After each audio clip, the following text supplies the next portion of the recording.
오늘 우리에게 주신 하나님의 말씀은 고린도전서 16장 21절부터 24절까지 말씀입니다. 고린도전서 16장 21절부터 24절까지의 말씀. 이제 봉독하겠습니다. 하나님의 말씀을 경청하십시오. 나 바울은 친필로 너희에게 문안하오니 만일 누구든지 주를 사랑하지 아니하면 저주를 받을지어다. 우리 주여 오시옵소서.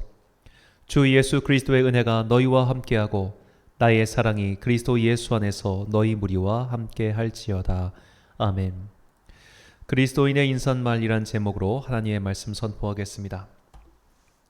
자, 이번 주일은 바로 대림절기가 시작하는 주일입니다. 이제 내일 모레부터 대림절 첫 번째 주일이 시작되죠. 계속해서 말씀드렸지만 이 대림절 첫 번째 주일부터 교회력으로 새해가 시작됩니다. 교회는 그렇다면 어째서 이 대림절 첫 번째 주일을 교회력의 시작으로 삼았을까요? 바로 이 대림절이 우리의 신앙에 있어서 굉장히 중요한 원리인 예수님의 다시 오심을 기다리는 날이기 때문입니다.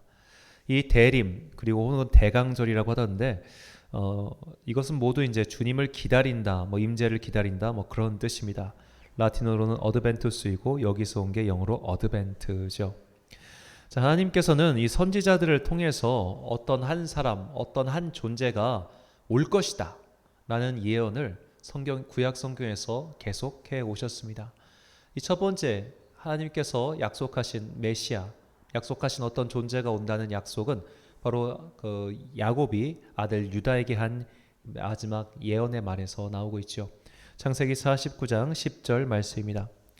규가 유다를 떠나지 아니하며 통치자의 지팡이가 그 발 사이에서 떠나지 아니하기를 실로가 오시기까지 이르니 그에게 모든 백성이 복종하리로다. 아멘. 자, 이 실로가 무엇인지에 대해서는 지난번 성경 난제풀이 14번째 시간에 이미 말씀드렸습니다. 이 실로라고 하는 단어는 이 구약 성경 이 창세기 49장 10절에 단 한 번밖에 나오지 않고, 그렇기 때문에 이 학자들은 이 실로가 이 단어가 도대체 어디서 온 단어인지 여러 가지 추측을 했죠. 예를 들어 마르틴 루터 같은 경우는 이것이 자공을 뜻하는 단어다라고 하기도 했고, 어떤 사람은 이것이 소유권자를 뜻하는 단어다라고 하기도 했습니다. 결국 이 실로라는 단어는 하나님의 어떤 주권을 받은 사람, 하나님께서 보내신 사람, 그분의 아들까지도 이렇게 생각할 수 있는 단어죠. 그래서 이렇게 하나님께서 예비하신 어떤 한 존재가 유다의 씨앗에서 나올 것이며 그가 영원히 다스릴 것이다 라는 말씀을 이미 창세기에서부터 하셨습니다. 자, 그리고 하나님께서는 모세를 통해서도 모세와 같은 한 선지자를 보내주실 것이라고 또 약속하시죠. 신명기 18장 15절 말씀입니다. 내 하나님 여호와께서 너희 가운데 내 형제 중에서 너를 위하여 나와 같은 선지자 하나를 일으키시리니 너희는 그의 말을 들을지니라. 자, 이 모세와 같은 한 선지자가 굉장히 중요한 이유는 이미 요한복음에서 새벽기도회 때 말씀을 드렸습니다. 이 구약의 사람들은 이 모세와 같은 한 선지자가 누구일지 굉장히 궁금해했습니다. 그래서 세례 요한에게 묻죠. 네가 그 선지자냐? 여기서 그 선지자는 바로 모세와 같은 이 창세기 18장 15절에 예언된 선지자를 가리킵니다. 하나님께서는 그 한 선지자가 모세와 같이 이스라엘 백성에게 하나님의 말씀을 선포하는 존재가 될 것이라고 말씀하시는 것이죠. 이 모세가 이스라엘 백성에게 그리고 믿음의 역사에서 굉장히 얼마나 대단한 사람이고 특별한 위치인가 하면, 일단은 그는 하나님을 대면하여 본 자라고 나와 있습니다.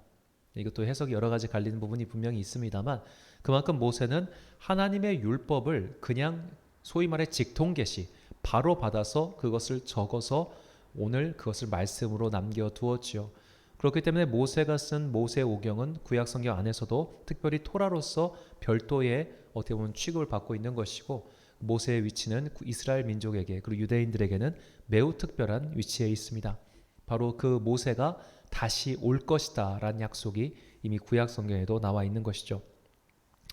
자, 그리고 하나님께서는 이 다윗을 통하여 이 다윗의 왕과와 다윗의 그 나라, 그 국가가 영원할 것이다 라는 약속을 또 하셨습니다. 사무엘하 7장 16절 말씀입니다. 내 집과 내 나라가 내 앞에서 영원히 보존되고 내 왕위가 영원히 견고하리라 하셨다 하라. 자, 이게 얼마나 어려운 말씀인가는 우리가 인류의 역사를 조금만 더 생각해 보면 다 알 수 있죠. 인류 역사 동안 1000년 넘게 국가가 유지된 사례는 이 비잔티움 제국입니다. 근데 이 비잔티움 제국도 이 천년이라는 세월을 사실 쭉 살펴보면 이 한 왕가가 계속해서 그 나라를 다스렸던 게 아니에요. 중간에 왕가가 바뀝니다.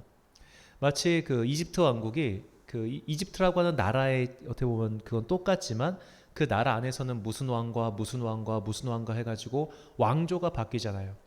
자, 그런 식으로 한 왕조, 한 왕가가 정말 수백 년을 지속하는 것도 굉장히 어렵지만 천년 단위로 가는 경우는 역사상 없었습니다. 자, 그런 식의 엄청난 약속을 하나님께서 다윗에게 하신 겁니다. 영원하신 하나님이 영원한 약속을 사람에게 하셨어요. 그것은 정말 보장되어 있는 영원의 약속이었습니다. 자, 그런데 사람들이 이 영원의 약속을 믿고 있다가 어떻게 보면 이 약속에 배신당하는 혹은 이 약속이 이게 뭐지라는 사건이 일어납니다. 바로 남유다 왕국, 이 다윗의 왕가가 바벨로니아에 의해서 멸망한 사건이죠. 자, 물론 이 역사는 계속해서 이야기하고 있습니다. 하나님께서는 끊임없이 그들을 믿어주셨고 지지해 주셨고 힘을 주셨지만 해도 너무할 만큼 그들은 소위 막 나간 거죠. 그렇게 막 나가니 더 이상은 돌이킬 수 없는 지경에 처했고 결국 그 남유다 왕국은 모두 멸망하고 맙니다. 하지만 하나님께서는 자비하셔서 그 다윗의 왕과의 모든 혈통이 다 끊어지지 않게 해주셨습니다. 다윗과의 약속을 기억하시고 그 약속을 철회하거나 번복하지 않으신 것이죠. 그래서 그 혈통이 계속 이어지게 하시면서 이 유다 왕국이 비록 지금은 멸망했지만 그 멸망의 상태에서 다시 돌아올 것이다 라는 약속도 함께 해주십니다. 역대하 36장 20절에서 21절 말씀입니다. 칼에서 살아남은 자를 그가 바벨론으로 사로잡아가매 무리가 거기서 갈대아 왕과 그의 자손의 노예가 되어 바사국이 통치할 때까지 이르니라. 이에 토지가 황폐하여 땅이 안식년을 누림같이 안식하여 70년을 지냈으니 여호와께서 예레미야의 입으로 하신 말씀이 이루어졌더라. 자, 이 70년이라는 시간은 거의 한 인간의 일생이죠.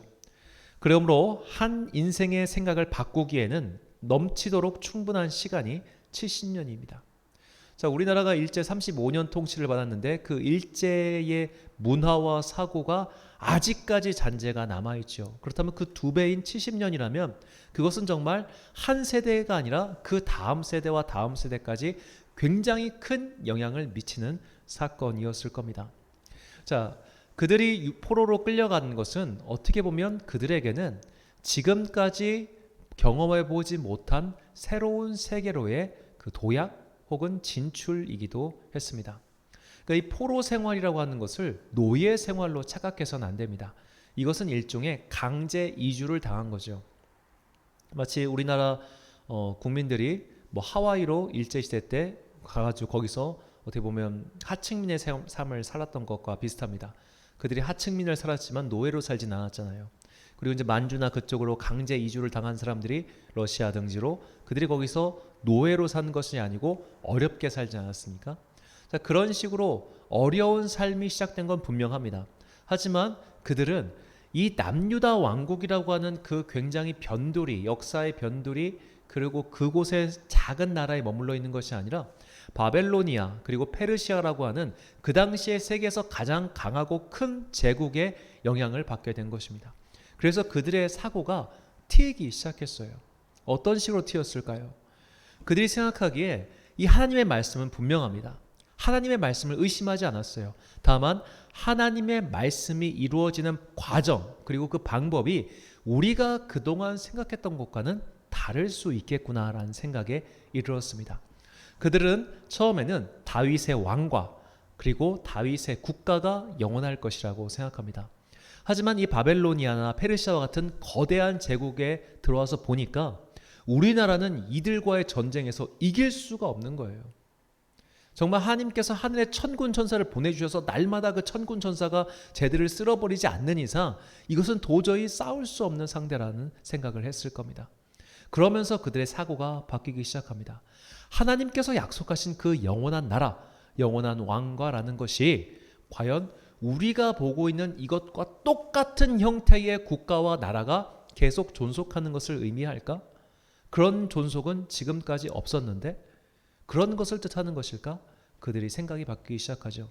이것은 마치 2차원의 존재가 3차원의 존재가 돼서 그 시각으로 바라보는 것과 비슷하다고 할 수 있겠습니다. 자, 예를 들어 우리는 3차원에 살고 있기 때문에 자, 이런 컵 같은 걸 인지를 할 수가 있죠. 3차원으로 높이, 너비, 그리고 이제 면적을 볼 수가 있습니다. 하지만 이 컵이 만약 세상을 본다고 할 때 이 컵이 볼 수 있는 세상은 자기와 같은 이 가로와 세로, 즉 2차원적 세계밖에 볼 수 없겠죠. 그러니까 남유다 왕국이라고 하는 좁은 땅에 있었을 때는 그들이 볼 수 있는 세상이 고작 그 정도 세상이었습니다. 이 작은 땅에서 이 작은 왕국이 유지되고 나라가 보존된다면 그것이 하나님의 약속의 성취라고 생각했어요. 하지만 바벨로니아나 페르시아와 같이 거대한 제국 속에 들어가 보니까 세상이 너무 넓은 거예요. 이 넓은 세상 속에서 이 하나님의 말씀이 성취되는 것이 무엇일까라는 것을 고민하고 고민하다가 그들은 결론에 어떻게 보면 그들의 시야가 조금 더 확장되는 겁니다. 하나님의 약속하신 그 나라, 그 영원한 통치는 바로 인간의 모든 역사가 끝나는 그때 하나님께서 오셔서 통치하는 나라를 뜻하는 것이구나. 그리고 하나님께서는 그분의 통치를 할 그 사람을 보내주실 것이다. 그 존재, 기름 부은 자, 메시아, 그 신앙에 드디어 도달하게 되죠. 그래서 그런 그들에게 하나님께서 이사야를 통해서 예언의 말씀을 주셨습니다. 이사야 42장 1절부터 4절까지 말씀입니다. 내가 붙드는 나의 종, 내 마음에 기뻐하는 자, 곧 내가 택한 사람을 보라.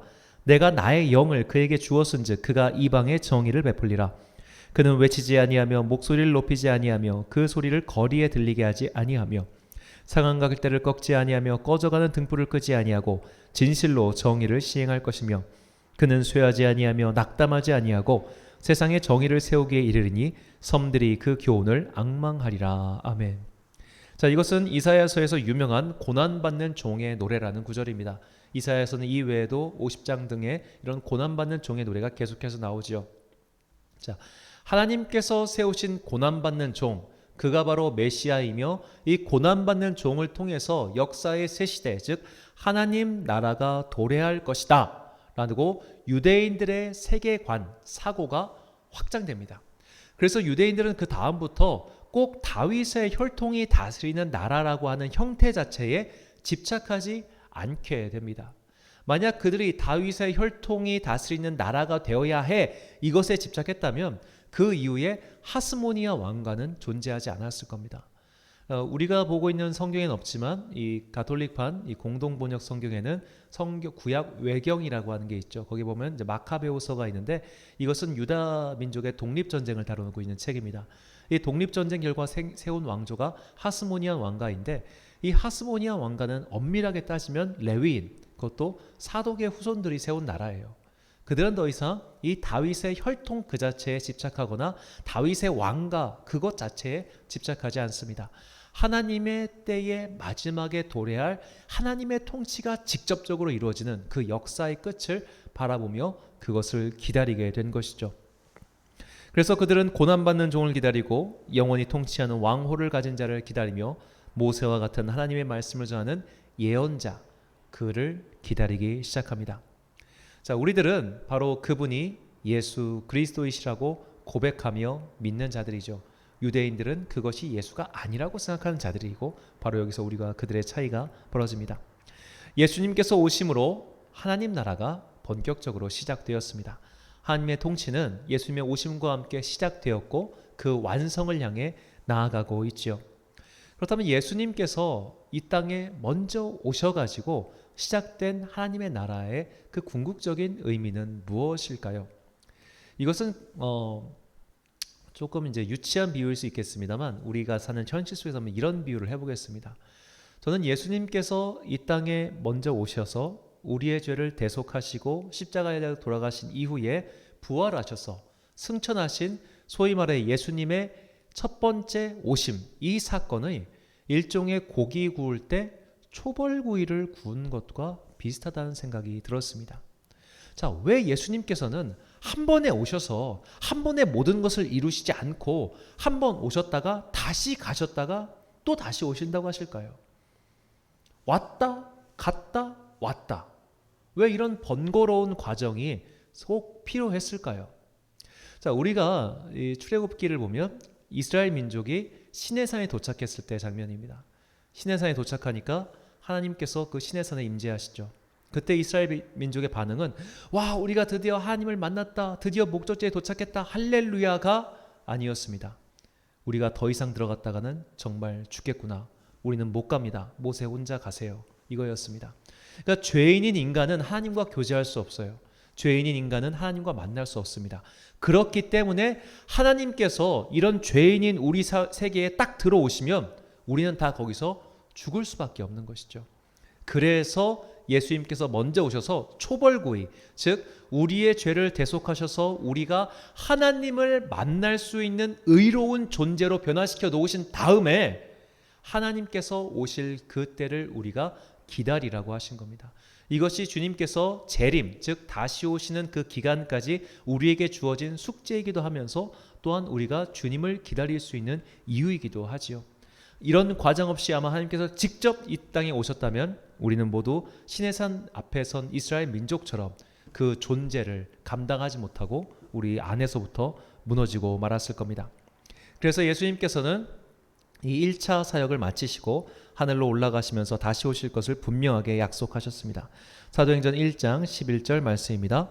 이르되 갈릴리 사람들아 어찌하여 서서 하늘을 쳐다보느냐, 너희 가운데서 하늘로 올려지신 이 예수는 하늘로 가심을 본 그대로 오시리라 하였느니라. 아멘.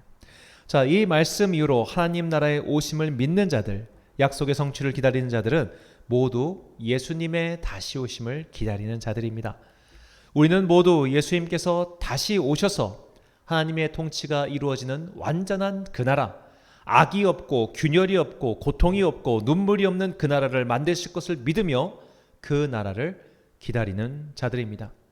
자, 그 나라를 기다리는 자들이었기 때문에 이 초기 기독교 공동체 구성원들끼리의 인사는 유대교의 인사, 히브리인들의 인사와는 좀 달랐습니다. 우리가 알다시피 히브리인들끼리는 이렇게 이야기하죠. 샬롬이라고 말입니다. 샬롬이란 평안을 비는 어떤 인사말입니다. 잘 있어? 평안해? 이렇게 묻는 말이겠죠. 그런데 예수님의 다시 오심을 기다리는 이 초기 기독교 공동체는 이런 인사를 드렸습니다. 22절 하반절 말씀입니다. 우리 주여 오시옵소서. 자, 이 본문은 굉장히 중요한데 이 신약 성경은 원래 헬라어로 쓰여져 있습니다. 그런데 이 본문에서만큼은 바울이 이 주여 오시옵소서란 말을 아람어로 썼습니다. 마라나타라고 말이죠. 자, 학자들은 바울이 이 단어만 굳이 아람어로 사용한 것은 이것이 초기 기독교 공동체의 인사말이었기 때문이라고 설명합니다. 즉 초기 기독교 공동체는 그냥 너의 평안하냐 이런 것을 묻는 것이 아니라 마라나타, 주님께서는 오실 거야. 그러면서 서로 이 믿음을 북돋아주고 야, 주님께서 오실 거니까 우리 같이 참고 기다리자라고 서로 권면했던 것이죠. 이것이 오늘 우리에게 주시는 주님의 메시지입니다. 우리도 서로 이런 인사말을 하고 우리도 서로 주님께서 다시 오실 그때까지 믿음을 지키면서 서로 이끌어주고 격려해주고 권면해주면서 그날을 기다려야 하지요. 그런데 이게 참 어렵습니다. 당연히 어렵겠죠. 주님께서 오신다고 약속했어요. 10년이 지나도 안 오시고 100년이 지나도 안 오시고 1000년이 지나도 안 오시고 지금 벌써 2000년이란 시간이 지났습니다. 자, 예를 들어 좀 조악한 비유입니다만, 자, 어떤 부모가 애한테 너 잠깐 여기서 기다리고 있어, 아빠 금방 올게 하고 1년 동안 안 나타나면, 아니 이틀 동안만 안 나타나도 애들은 그렇게 생각할 겁니다. 아, 아빠가 날 버렸구나 라고 말이죠. 자, 그런 기다림, 기약 없는 기다림이 지금 1000년이 넘게 오고 있다면 사람들은 어떤 생각이 들까요? 안 오시는구나 라는 생각이 당연히 들지 않겠습니까? 자, 우리가 사람과의 약속조차도 아무 기약 없는 기다림의 상황에 처했을 때 우리는 안 오겠구나, 제가 약속을 어겼구나 라고 분명히 생각할 겁니다. 약속 시간도 정해놓지 않고 약속 장소도 정해주지 않고 야, 내가 올 테니까 좀 기다리고 있어 라고 하고 갔어요. 언제까지 기다리겠습니까? 1시간이 지나고 2시간이 지나고 그만 안 와도 우리는 가버릴 겁니다. 자, 그렇다면 우리가 어떻게 하면 이 기약 없는 기다림의 시간을 믿고 버틸 수 있을까요? 이것 또한 이 조악한 예를 들자면 이런 겁니다. 내가 누군가를 기다리기로 했어요. 그런데 그 누군가가 약속 시간이 지나도 시간도 정해놓지 않았고 안 왔어요. 그래도 기다릴 수 있는 방법이 있습니다. 어떻게? 그 사람이 나한테 전화를 한 거예요. 너 기다리고 있어? 나 좀 갈 거야. 좀 기다려. 자, 이런 전화를 받으면 그가 나타나지 않았어도 거기서 기다릴 수 있는 믿음이 생기지요. 예수님의 오심을 기다리는 것 또한 마찬가지입니다. 주님께서 오신다고 하셨는데 안 오시고 계시잖아요. 그러니까 주님께서 우리에게 말을 거시는 거예요. 너 잘 기다리고 있니? 나 갈 거야. 그러니까 기다리고 있어. 이 말을 거시는 존재가 바로 성령 하나님이십니다. 성령 하나님께서는 오늘도 주님을 기다리는 자들에게 말을 거세요. 잘 기다리고 있니? 끝까지 기다려야 된다. 잘 기다리고 있니? 믿음을 잃지 말아야 돼.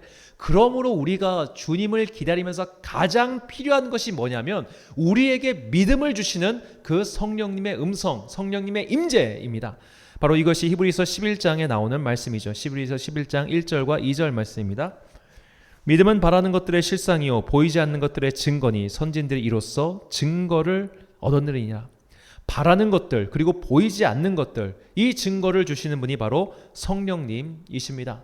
성령님이 계시기 때문에 그분의 음성을 우리가 들을 수 있기 때문에 그분의 임재를 우리가 느낄 수 있기 때문에 우리는 기다릴 수 있는 거예요. 그러므로 기독교 신앙에 있어서 정말 중요한 것은 내가 성령님을 만나는 겁니다. 그래서 다른 이들은 이것을 구원의 확신이라고 표현하죠. 성령님이 계시고 성령님이 지금도 우리에게 말씀하고 계신다는 것. 이 하나님의 말씀이 거짓말이 아니라 지금도 살아 움직이는 그 영적인 권세, 실제적인 힘으로서 일어나고 있다는 이 믿음의 확신, 믿음의 증거를 내가 체험해야 된다는 거예요. 그 체험이 있을 때 우리는 이 말씀이 이루어질 거야. 그러니까 나는 기다릴 수 있어라는 믿음이 비로소 생기는 겁니다. 우리가 그렇기 때문에 이 대림절기 기간 동안 정말로 기도하면서 준비해야 되는 것이 바로 성령님의 임재, 성령님의 음성입니다. 성령님께서 우리에게 믿음을 주세요. 성령님께서 우리를 회개하게 하세요. 그러므로 성령님을 간절히 구하는 자에게 그 믿음이라는 선물이 주어지는 겁니다.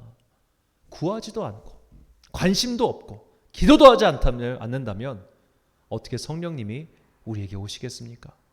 참으로 안타까운 것은, 또 마음이 참 어렵기도 한 것은, 이제 많은 부모님들이 자식들의 신앙을 위해서 기도 많이 하시죠. 우리 자식들이 인격적으로 하나님을 만나게 해주세요. 만났으면 좋겠어요. 자, 그러면 그 자식들이 부모의 기도 때문에 아무것도 구하지 않았는데 주님을 만날 수 있을까요? 적어도 성경에는 그런 사례가 없습니다. 그가 부모의 유언에 따라서, 그래 내가 부모님이 이런 일을 하셨으니까 내가 우리 부모님 유언에 따라 예수 믿어야지, 그런 본인의 의지와 결단 없이 여전히 그는 방탕하게 살고 여전히 그는 주님과 아무 상관없이 사는데 하나님께서 부모의 기도 때문에 그를 갑자기 강권하셔가지고 그를 확 뒤집으셔가지고 예수님을 믿게 한다? 적어도 그런 일이 물론 이제 간증상으로 있긴 하겠지만 성경에는 없어요. 자, 우리가 하나님을 믿고 하나님을 만난다고 하는 것은 하나님과 나의 1대1 관계라는 것을 잊어서는 안 됩니다.